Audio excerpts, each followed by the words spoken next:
আসসালামু আলাইকুম রহমতুল্লাহ। আজকের এই টিউটোরিয়ালের শুরু থেকে শেষ পর্যন্ত নড়াইল এক্সেল একাডেমির পক্ষ থেকে আপনাদের সাথে আছি আমি আলমগীর। আশা করি আপনারা অনেক অনেক ভালো আছেন। আজকের এই টিউটোরিয়ালে আমি আপনাদের দেখাবো কিভাবে মাইক্রোসফট এক্সেলে পাওয়ার কোয়ারি ব্যবহার করে ভিন্ন ভিন্ন সোর্স থেকে এলোমেলো ডাটা সংগ্রহ করে সেই ডাটাকে সুন্দরভাবে ক্লিন করে আমরা যে কোনো একটা ডাইনামিক রিপোর্ট তৈরি করতে পারি। আর এই পাওয়ার কোয়ারি ব্যবহার করে ডাইনামিক রিপোর্ট তৈরি করার সুবিধা হচ্ছে একটাই, সেটা হচ্ছে আপনার সোর্স ডাটা যেখানে থাকবে সেই সোর্স ডাটায় যদি কোনো নতুন ডাটা এন্ট্রি করেন বা নতুন ডাটা অ্যাড করেন, তাহলে এই অ্যাড করার উপরে ডিপেন্ড করে আপনার যে রিপোর্ট ফাইল থাকবে সম্পূর্ণভাবে সেই রিপোর্ট ফাইলের উপরে রিফ্লেকশন আসবে। মানে রিপোর্ট ফাইলে আপনাকে আর কোনো কাজ করতে হবে না, সোর্স ডাটা চেঞ্জ করবেন, অটোমেটিক আপনার রিপোর্ট ফাইলও চেঞ্জ হয়ে যাবে। তাহলে চলুন কথা না বাড়িয়ে দেখে নেই আজকের এই টিপস অ্যান্ড ট্রিক্স।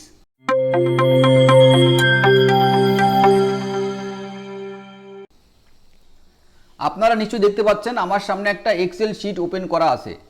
এই এক্সেল শিটে ফার্স্ট কলাম যেটা আছে দেখেন, এখানে আছে টেরিটরি নেম, এরপর আছে কাস্টমার আইডি, কাস্টমার নেম। এ পাশে দুইটা পার্ট আছে দেখেন, একটা আছে প্রাইমারি সেলস, সম্পূর্ণ ডাটাটা ভালোভাবে লক্ষ্য করেন, একটা আছে প্রাইমারি সেলস, আবার এ পাশে যে পার্টটা আছে এটা আছে সেকেন্ডারি সেলস। সেলসের দুইটা পার্ট এখানে আছে। আর এই যে ডাটা শিটটা দেখতে পাচ্ছেন এখানে দেখেন, এই যে এই কলমে যে টেরিটরি নেম আছে এই টেরিটরি নেমের কিছু কিছু সেল মার্জ করা আছে। আবার এই যে এই পাশে দেখেন হেডার যেটা আছে, হেডারে কিন্তু দুইটা লাইন, একটা আছে প্রাইমারি, আবার এখানে মাসের নাম লেখা আছে। তো আমরা যদি এখান থেকে পিভট টেবিলের মাধ্যমে কোনো সামারি শিট তৈরি করতে চাই তাহলে আমাদের সমস্যায় পড়তে হবে। সমস্যাটা কি? পিভট টেবিলের নিয়ম অনুযায়ী যদি কোনো হেডার ব্ল্যাঙ্ক থাকে অথবা মার্জ সেল করা থাকে তাহলে সেটাকে পিভট টেবিল করা যায় না। তো সেই ক্ষেত্রে এখন আমাদের যদি একটা সামারি শিট তৈরি করতে হয়, প্রথমে এই যে ডাটাগুলো আছে এই ডাটাগুলোকে ক্লিন করতে হবে, ক্লিন করে নিয়ে তারপরে একটা সামারি শিট তৈরি করতে হবে। আর আমরা যদি এই কাজটা করতে চাই, প্রথমে যেটা করতে হবে আমাদের এই ডাটা শিট যেটা আছে এটাকে একটা টেবিলে কনভার্ট করতে হবে। আর কোনো ডাটা শিটকে টেবিলে কনভার্ট করতে হলে সর্বপ্রথমে কি করতে হবে এটা অনেকেরই কম বেশি জানা আছে। যাই হোক, আমি এই যে ডাটা শিটটা আছে এর যে কোনো একটা জায়গায় কার্সার রাখলাম। কার্সার রাখার পরে আমি কিবোর্ড থেকে কন্ট্রোল টি প্রেস করব। কিবোর্ড থেকে কন্ট্রোল টি, আমি কন্ট্রোল টি প্রেস করলাম। কন্ট্রোল টি প্রেস করার সাথে সাথেই আপনার সামনে ঠিক এরকম একটা ইন্টারফেস আসবে। একটু ভালোভাবে লক্ষ্য করেন, এই যে এখানে একটা ইন্টারফেস দেখতে পাচ্ছেন, এরকম একটা ইন্টারফেস আপনার সামনে আসবে। এখানে যে একটা অপশন আছে দেখেন, এই টিক মার্ক দেওয়া, মাই টেবিল হ্যাজ হেডার, এই টিক মার্কটা তুলে দিতে হবে। তুলে দেওয়ার পরে এই যে এখানে ওকে চিহ্ন আছে ওকেতে ক্লিক করতে হবে। আমি এই টিক মার্ক তুলে দিলাম এবং এই ওকেতে ক্লিক করলাম। ওকেতে ক্লিক করার পরে দেখেন আপনার যে ডাটা শিট ছিল সেই ডাটা শিটটা একটা টেবিলে কনভার্ট হয়ে গেছে। কিন্তু এখানে প্রবলেম হচ্ছে, এই যে উপরে দেখেন 2 নাম্বার রো যেটা আছে এখানে লেখা আছে কি কলাম 1, কলাম 2, কলাম 3 হেডার। এই হেডারটাকে আমরা তুলে দিব। এর জন্য আমরা এই যে উপরে একটা অপশন আছে দেখেন, এই যে লেখা আছে হেডার রো, ভালো করে লক্ষ্য করেন হেডার রো, এখানে একটা টিক মার্ক দেওয়া আছে। আমরা এই টিক মার্কটা তুলে দিব। আমি এই টিক মার্ক তুলে দিলাম। টিক মার্ক তুলে দেওয়ার পরে এই যে 2 নাম্বার রোতে যে ডাটাগুলো ছিল সেই ডাটাগুলো কিন্তু রিমুভ হয়ে গেছে। এখন আপনার ডাটাটা সম্পূর্ণভাবে একটা টেবিলে কনভার্ট হয়ে গেছে। এখন এই টেবিল থেকে আমরা কি করব, এই টেবিলটাকে সরাসরি পাওয়ার কোয়ারিতে নিয়ে যাব। তা পাওয়ার কোয়ারিতে যদি আমরা নিতে চাই, পাওয়ার কোয়ারিতে নিতে হলে প্রথমে চলে যেতে হবে এই যে উপরে যে মেনুগুলো দেখতে পাচ্ছেন ট্যাব মেনু, এই যেখানে যে মেনুগুলো আছে এগুলোকে বলা হয় ট্যাব মেনু। এই ট্যাব মেনু থেকে আমরা চলে যাব ডাটা ট্যাবে। একটু ভালোভাবে লক্ষ্য করেন, এই যে এখানে আছে ডাটা, এই ডাটা ট্যাবে চলে যাব। আমি এই ডাটা ট্যাবে ক্লিক করলাম। ডাটা ট্যাবে ক্লিক করার পরে দেখেন এই ডাটা ট্যাবের আন্ডারে এই যে দেখেন লেখা আছে গেট অ্যান্ড ট্রান্সফর্ম। একটু ভালোভাবে লক্ষ্য করেন, এই যেখানে লেখা আছে গেট অ্যান্ড ট্রান্সফর্ম। এই গেট অ্যান্ড ট্রান্সফর্মের আন্ডারে যে অপশানগুলো আছে, এই যে অপশানগুলো, এই প্রত্যেকটা অপশান পাওয়ার কোয়ারির কাজ করে। আমরা এখান থেকে এই যে লেখা আছে ফ্রম টেবিল, দেখেন এই যেখানে লেখা আছে ফ্রম টেবিল, এই ফ্রম টেবিল এখানে চলে যাব। আমি ফ্রম টেবিলে ক্লিক করলাম। আপনি যখনই ফ্রম টেবিলে ক্লিক করবেন, ক্লিক করার পরে হয়তো আপনার একটু সময় নিতে পারে, একটু সময় নিয়ে ঠিক এইভাবে একটা ইন্টারফেস আপনার সামনে হাজির হবে। দেখেন এই যে সম্পূর্ণ নতুন একটা ইন্টারফেস এখানে চলে আসছে, এটাকে বলা হয় পাওয়ার কোয়ারি এডিটর। আমার কাজ হচ্ছে এখানে দেখেন একটু ভালোভাবে লক্ষ্য করেন, এই যে উপরে লেখা আছে কলাম 1, এখানে আছে কলাম 2, কলাম 3, এখানে দেখেন আমার যে ডাটা টেবিলটা ছিল সেই ডাটা টেবিলটা এখানে চলে আসছে এবং ডাটা টেবিলে যেখানে মার্জ সেল ছিল সেই মার্জ সেলের এখানে দেখেন এই যে নাল ভ্যালু চলে আসছে। আমার এখানে টেরিটরি নেম ছিল, এই যে আছে টেরিটরি নেম, সেই টেরিটরি নেমের নিচেই যে মার্জ সেল করা ছিল সেই মার্জ সেলগুলো দেখেন এই যেখানে নাল ভ্যালু হিসাবে চলে আসছে। এই যে দেখেন প্রত্যেকটা জায়গায় যেখানে মার্জ সেল করা সেখানেই নাল ভ্যালু। তো প্রথমে যে কাজটা করতে হবে আমাদেরকে এই নাল ভ্যালুগুলো ফিল করতে হবে। তা নাল ভ্যালুগুলো ফিল করতে হলে প্রথমে আমরা চলে যাব এই যে ট্রান্সফর্ম, দেখেন এখানে লেখা আছে ট্রান্সফর্ম, এই যে ট্যাব মেনু দেখতে পাচ্ছেন এখানে এই ট্রান্সফর্মে ক্লিক করবেন। ট্রান্সফর্মে ক্লিক করার পরে সরাসরি চলে যাব এই যে ফিল, দেখেন এই যে ফিল অপশন, এই ফিলের এখানে একটা ড্রপ ডাউনের মতো চিহ্ন আছে, আমরা এই ড্রপ ডাউনে ক্লিক করব। ড্রপ ডাউনে ক্লিক করার পরে দুটো অপশন পাবেন, একটা হচ্ছে ডাউন, একটা হচ্ছে আপ। যেহেতু আমি নিচের দিকে ডাটাগুলো ফিল করব আমি ডাউনে ক্লিক করব, আমি ডাউনে ক্লিক করলাম। ডাউনে ক্লিক করার সাথে সাথে দেখেন কত চমৎকারভাবে এই যে এখানে যে কলামটা ছিল ফার্স্ট কলাম, এই ফার্স্ট কলামে দেখেন আর কোনো নাল ভ্যালু নাই, সম্পূর্ণ নাল ভ্যালুগুলো ফিল হয়ে গেছে। আমার ফার্স্ট স্টেপ শেষ।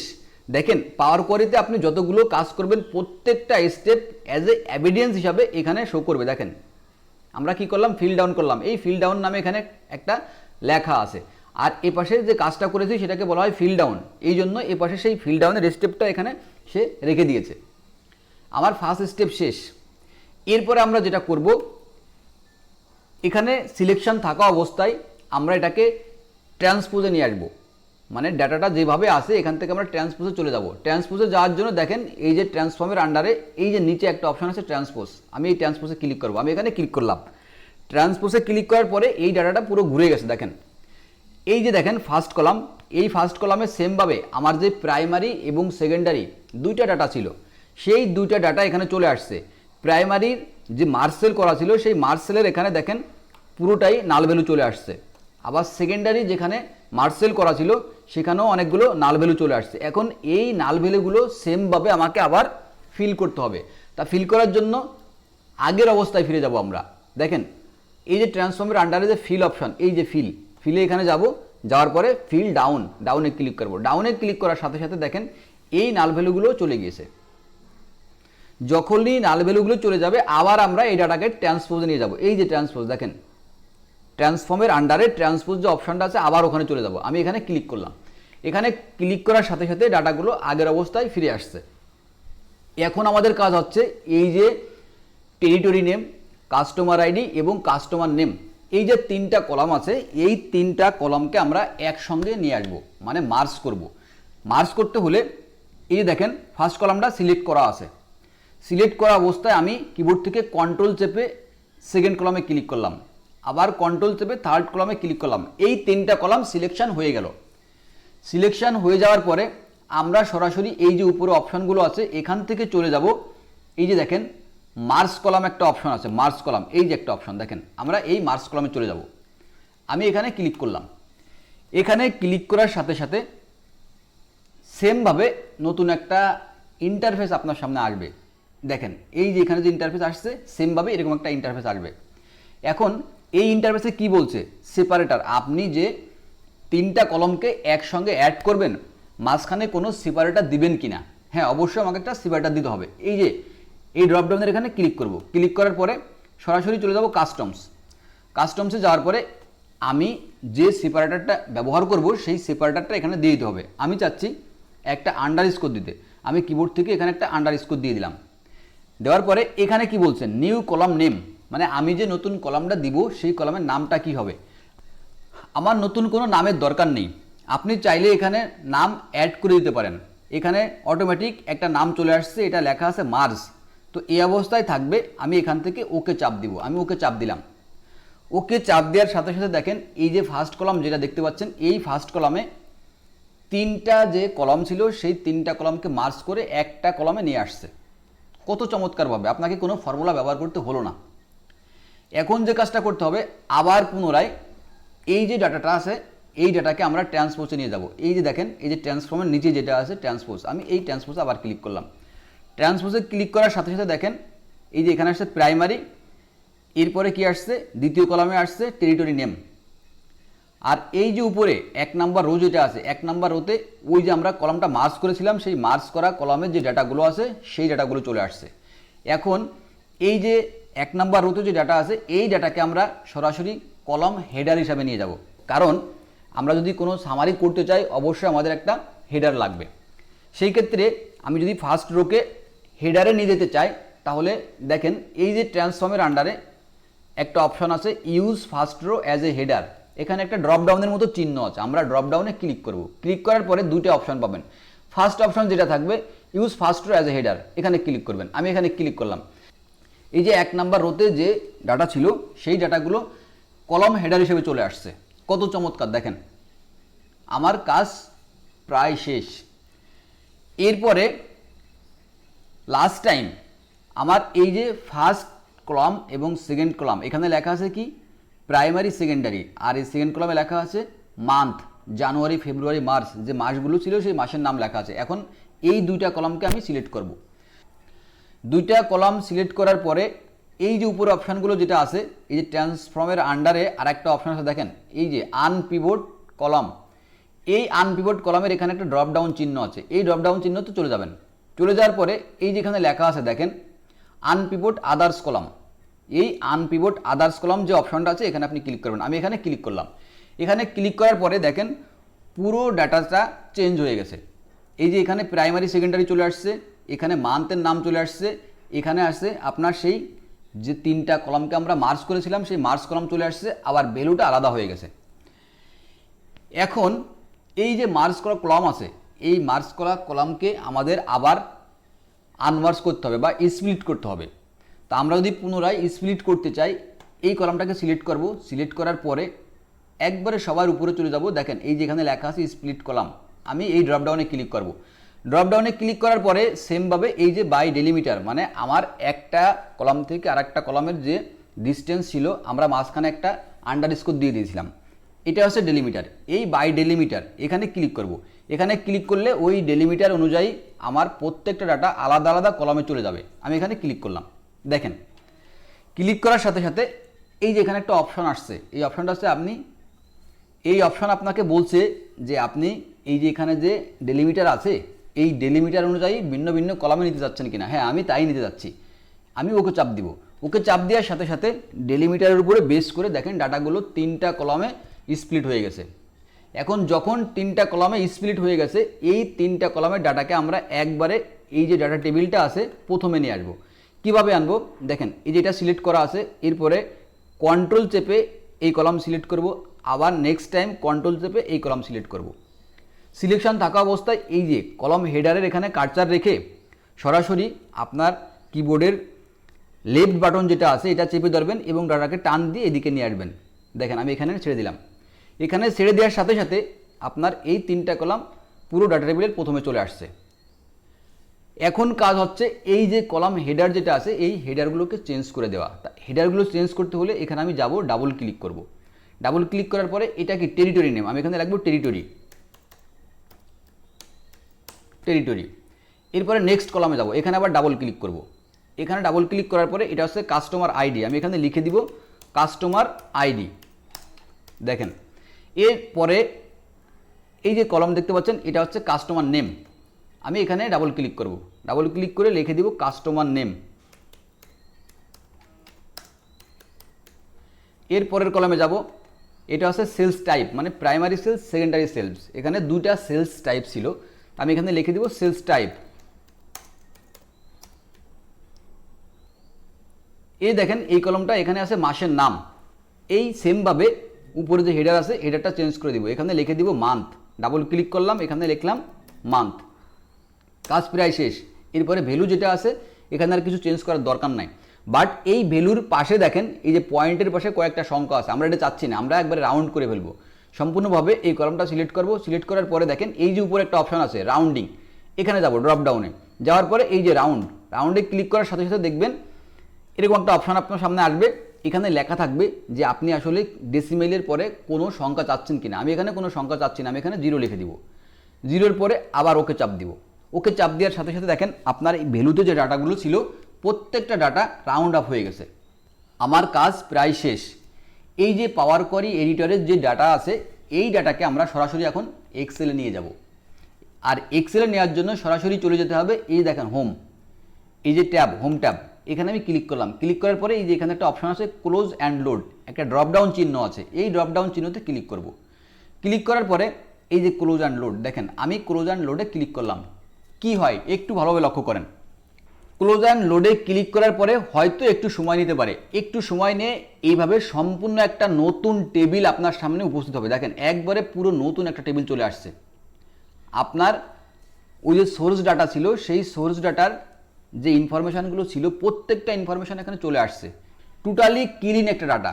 এখন আপনি চাইলে এই ডাটা থেকে যে কোনো ধরনের সামারি আপনি করতে পারবেন। এখন আমি এখান থেকে একটা পিভট টেবিল করব। দেখেন আমি এর মাঝখানে কার্সার রাখলাম, এই যে ইনসার্টে চলে গেলাম। ইনসার্টে যাওয়ার পরে পিভট টেবিল,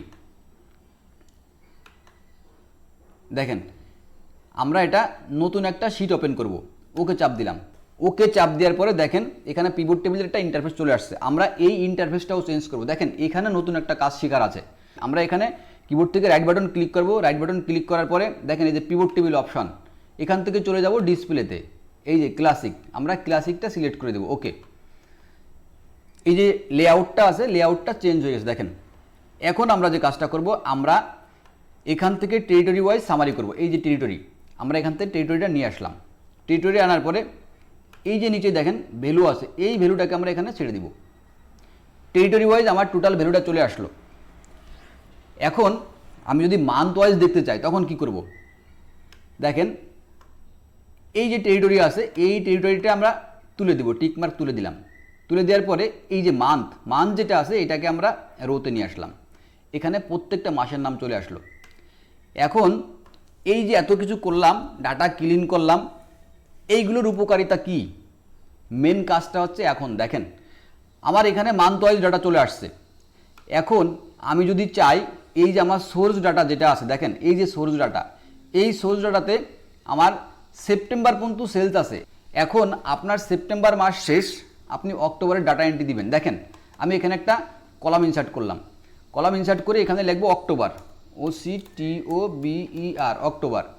এখন অক্টোবর লেখার পরে এই সেপ্টেম্বরের ডাটাটা আমি সেম ডাটা কপি করে নিয়ে আসবো। দেখেন আমি এটা কপি করলাম। কপি করার পরে এই অক্টোবর এনে পেস্ট করে দিলাম। এটা হচ্ছে প্রাইমারি সেলসের উপরে চলে আসলো। এখন সেমভাবে এই যে সেপ্টেম্বর আছে, এই সেপ্টেম্বরকেও কপি করব। কপি করে নেক্সট কলামে যেয়ে আবার এখানে পেস্ট করে দিব। দেখেন পেস্ট করে দেওয়ার পরে এখানে আমি মাসের নাম লিখে দিব। সেপ্টেম্বরের জায়গায় অক্টোবর লিখব, অক্টোবর। দেখেন যখন আমি এখানে অক্টোবর লিখলাম, আমার এই যে সামারি শিট, দেখেন এই যে পিভট টেবিল করলাম অথবা এই যে মাস্টার টেবিল যেটা আমরা কম্পাইল করে ডাটা ক্লিন করে যে মাস্টার টেবিলটা তৈরি করলাম, এই টেবিলে কোনো কাজ করা লাগবে না। শুধুমাত্র আপনি এই যে উপরে যাবেন, ডাটাতে যাবেন। ডাটাতে যাওয়ার পরে আপনি যদি রিফ্রেশ অল, দেখেন এই যে রিফ্রেশ অল, আপনি রিফ্রেশ অলে ক্লিক করবেন। রিফ্রেশ অলে ক্লিক করার সাথে সাথেই আপনার এই যে চেঞ্জ যেটা করলেন, এই ডাটা সরাসরি এখানে চলে আসবে। দেখেন আমি যদি এখন এই মান্থে ক্লিক করি, দেখেন জানুয়ারিতে ক্লিক করলাম। জানুয়ারিতে ক্লিক করার পরে দেখেন এখানে দেখতে পাবেন এই যে অক্টোবর, অক্টোবর নামে একটা মাস চলে আসছে। আগে কিন্তু এই অক্টোবর ছিল না। এটা হচ্ছে পাওয়ার কোয়ারির আকর্ষণ। আপনি শুধুমাত্র আপনার এই যে সোর্স টেবিল যেটা থাকবে এখানে ডাটা এন্ট্রি দিবেন এবং এর রিফ্লেকশন সরাসরি আপনার মাস্টার টেবিলে চলে আসবে। অথবা এই যে এখানে পিভট টেবিল করবেন, এই পিভট টেবিলেও তার রিফ্লেকশন পাবেন। এই যে পিভট টেবিল তৈরি করছেন, এই পিভট টেবিলের এখানে এসে আপনি যদি এই রিফ্রেশ দেন, দেখেন এই যে রিফ্রেশ দেওয়ার সাথে সাথে এই যে অক্টোবর নামে একটা মাস চলে আসছে নিচেই। এখন আপনি এখান থেকে আপনার চাহিদা মতো আপনি যে কোনো সামারি করতে পারবেন। আবার দেখেন সামারি করার সুবিধাটা কি, এখান থেকে আমি চাইলে টেরিটরি ওয়াইজ, এখানে মাস আছে, আবার আমি এদিকে চাইলে টেরিটরি ওয়াইজ সেলসটাও নিয়ে আসতে পারি। এই যে টেরিটরি, এটাকে নিয়ে যদি আমি কলমে ছেড়ে দিই, দেখেন কি হচ্ছে, এই উপরের দিকে প্রত্যেকটা টেরিটরির নাম চলে আসছে। এই দেখেন বরিশাল, ফরিদপুর, গোপালগঞ্জ, যশোর, প্রত্যেকটা টেরিটরির নাম চলে আসছে। আবার নিচের দিকে মাসও চলে আসছে। আপনি চাইলে আপনার চাহিদা মতো, আপনার ইচ্ছা অনুযায়ী আপনি এই যে টেবিল আছে, এই টেবিল থেকে যে কোনো ধরনের ডাইনামিক রিপোর্ট তৈরি করতে পারবেন। আশা করি আজকের এই টিউটোরিয়াল আপনার ভালো লেগেছে। আমার আজকের এই টিউটোরিয়াল আপনার কাছে কেমন লাগলো প্লিজ কমেন্টসের মাধ্যমে জানাবেন। আর যদি ভালো লেগেই থাকে আমার চ্যানেলটা সাবস্ক্রাইব করবেন এবং এই ভিডিওটা শেয়ার করে অন্যকে দেখার সুযোগ করে দিবেন। আপনার একটা লাইক এবং শেয়ার আমাকে নতুন কিছু করার অনুপ্রেরণা যোগাবে। আজ এখানে বিদায় নিচ্ছি। সবাই ভালো থাকবেন, সুস্থ থাকবেন। আসসালামু আলাইকুম ওয়া রাহমাতুল্লাহ।